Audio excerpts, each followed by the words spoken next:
Hello friends, very good morning to you all. आज हम discuss करेंगे एपिथेलियल टिश्यू के बारे में। ये हमारी एनिमल टिश्यू की सेकेंड वीडियो है जिसमें हम फर्स्ट टाइप जो कि एपिथेलियल टिश्यू है उसको डिस्कस करेंगे। मैं हूँ सोनाली गोयल। आइए स्टार्ट करते हैं टॉपिक को।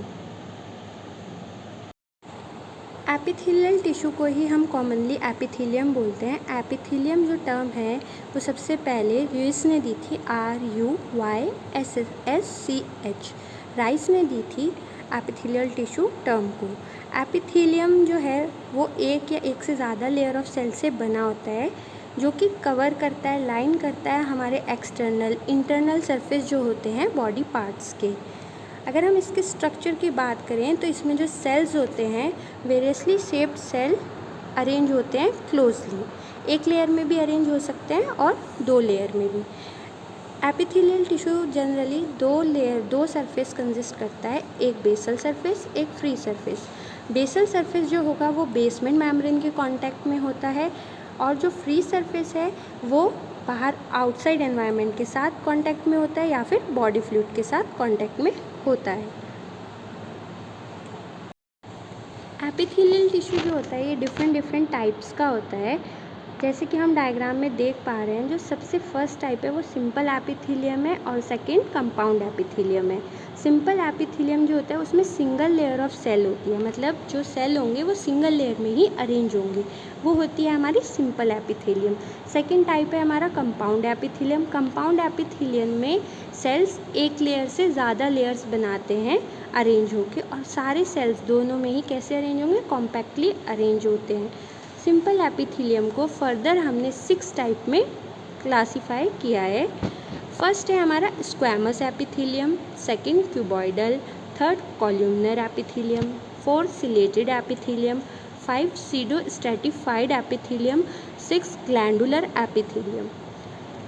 अब हम एक एक करके डायग्राम से इसके बारे में समझने की कोशिश करते हैं। जस्ट इंट्रो फिर डिटेल में सबको एक एक करके डिस्कस करेंगे।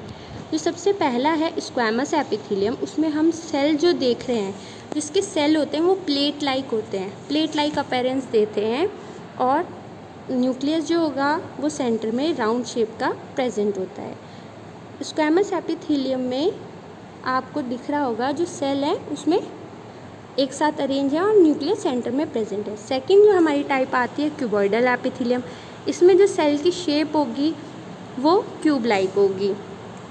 कॉलमनर एपिथेलियम में देखें तो कॉलम की शेप में होंगे, मतलब इलोंगेटेड स्ट्रक्चर होंगे, टॉल होंगे, और इनमें एक सेल जो म्यूकस प्रोड्यूस कर रहा है उसको हमने गोबलेट सेल बोला है।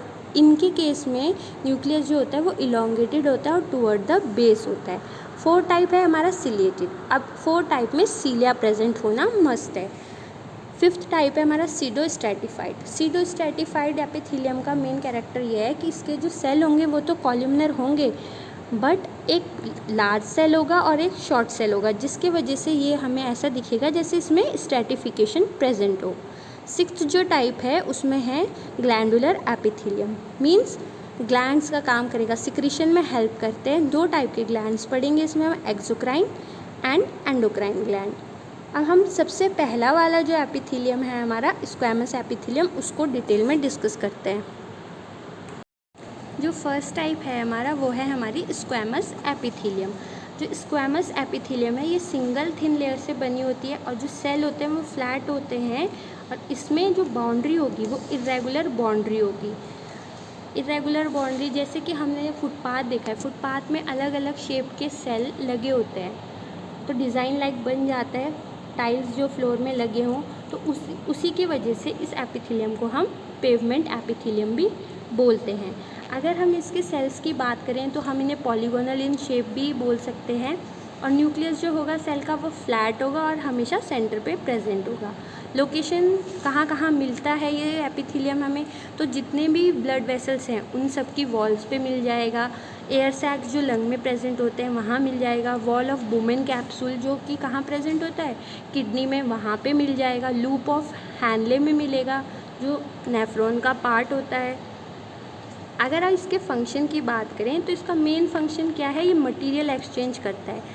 ब्लड कैपिलरी और टिश्यू फ्लूइड के बीच में एक्सचेंज ऑफ मटेरियल कराएगा, एक्सचेंज ऑफ गैसेस होती है, और बुमेन कैप्सूल के केस में जैसे फिल्ट्रेशन कराने में मदद करेगा। कौन? Squamous epithelium. सेकेंड टाइप है हमारा कुबॉइडल एपिथेलियम। कुबॉइडल एपिथेलियम में सिंगल लेयर होते हैं, क्यूब लाइक सेल होंगे, क्यूबिकल शेप के होंगे, बेसमेंट मेम्ब्रेन में लाई करेंगे। इनके केस में जो न्यूक्लियाई होगा वो राउंडेड होगा और सेंटर पे ही लाई करेगा।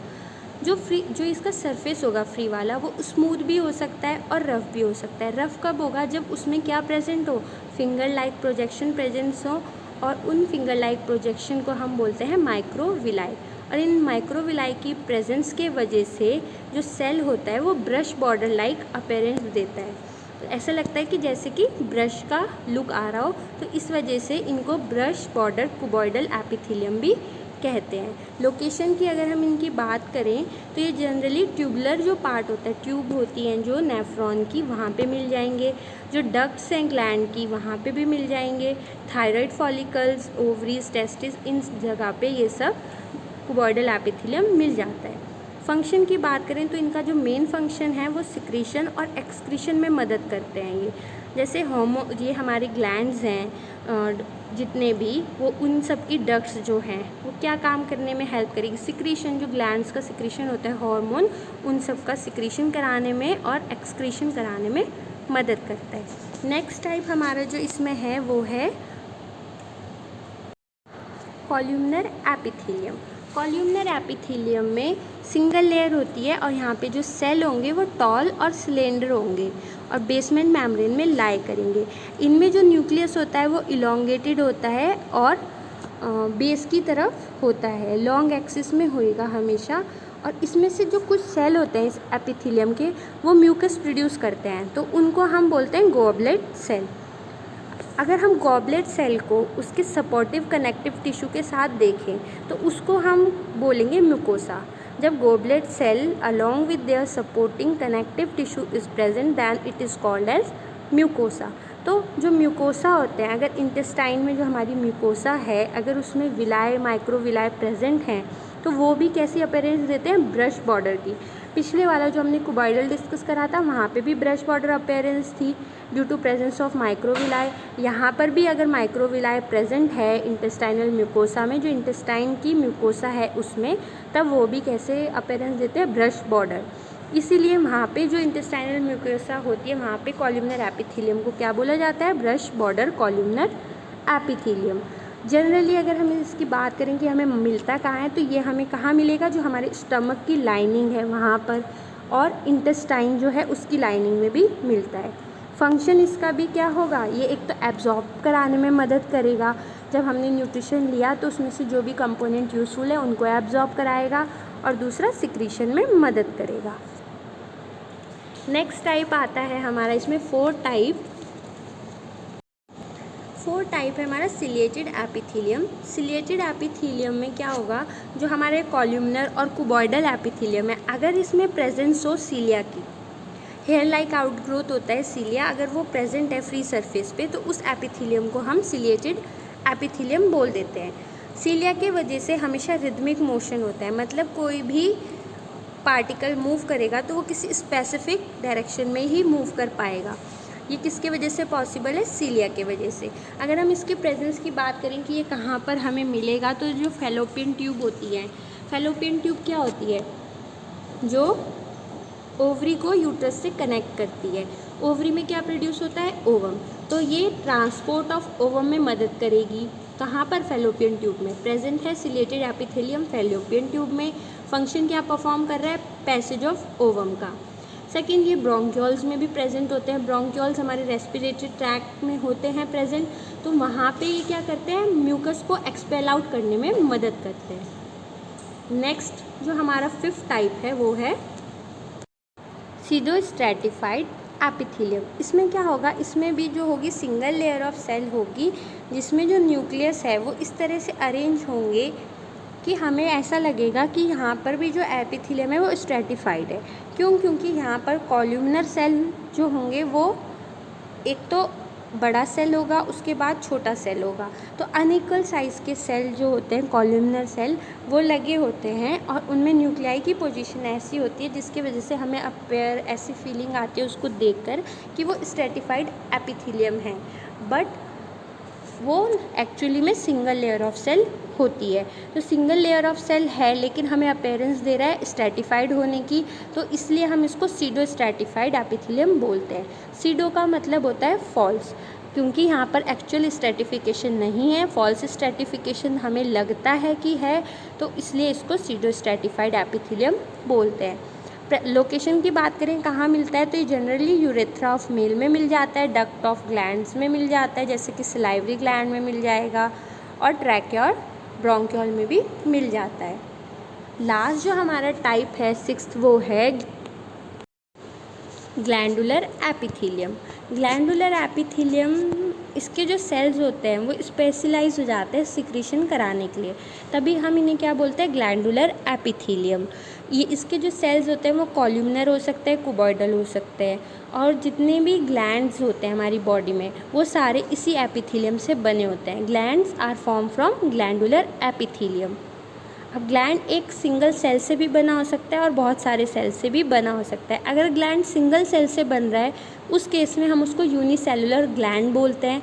जैसे कि गॉबलेट सेल है, गॉबलेट सेल हमने अभी पीछे पढ़ा था कि वो क्या प्रोड्यूस करते हैं, म्यूकस प्रोड्यूस करते हैं, तो उनको हम म्यूकोसाइट भी बोल देते हैं। ओके, फिर सेकंड टाइप है हमारा मल्टीसेलुलर ग्लैंड। यहाँ पे मल्टीसेलुलर जब एक से ज़्यादा सेल प्रेजेंट होंगे। दूसरा, अगर हम इसके सिक्रीशन ये कहाँ पोर कर रहे हैं इस बेसिस पे देखें तो फर्दर फिर से हम इन जो हमारा ये एपिथेलियम है इसको हमने दो टाइप में डिवाइड करा है। दो टाइप के ग्लैंड्स बन जाते हैं, एक एंडोक्राइन ग्लैंड, एक एक्सोक्राइन ग्लैंड। जो एंडोक्राइन ग्लैंड हैं वो डक्टलेस ग्लैंड होते हैं, उनके पास डक्ट नहीं होती, तो वो अपने जो हार्मोन्स होंगे वो डायरेक्टली या तो ब्लड में या लिम्फ में पोर कर देते हैं। ऐसे हार्मोन्स, इनका अगर हम एग्जांपल बोलें एंडोक्राइन ग्लैंड के, तो एंडोक्राइन ग्लैंड के एग्जांपल हुआ जैसे थायराइड, थायरॉक्सिन प्रोड्यूस करता है। पिट्यूटरी ग्लैंड बहुत सारे हार्मोन प्रोड्यूस करता है। एड्रिनल ग्लैंड एड्रिनलिन प्रोड्यूस करता है। ये सब एंडोक्राइन ग्लैंड के एग्जाम्पल हुए। नेक्स्ट टाइप है हमारा एक्सोक्राइन ग्लैंड। एक्सोक्राइन ग्लैंड जो अपना सिक्रीशन होगा या तो डक्ट्स के थ्रू जाता है वो, या फिर डायरेक्टली जो हमारा टारगेट होगा सबस्ट्रेट उसके ऊपर पोर कर देता है। ऐसे के example exocrine gland generally mammary gland, gastric gland, oil glands, ये सब किस में आएंगे, एंडोक्राइन ग्लैंड में। जैसे सलाइवरी ग्लैंड हो गया, सलाइवा मुंह में प्रोड्यूस ही करता है, और म्यूकस हो गया, ऑयल ग्लैंड ऑयल प्रोड्यूस करते हैं, मेमरी ग्लैंड मिल्क प्रोड्यूस करते हैं। तो या तो ये डक्ट के थ्रू जाएगा या डायरेक्टली ही सबस्ट्रेट के ऊपर पोर हो जाएगा।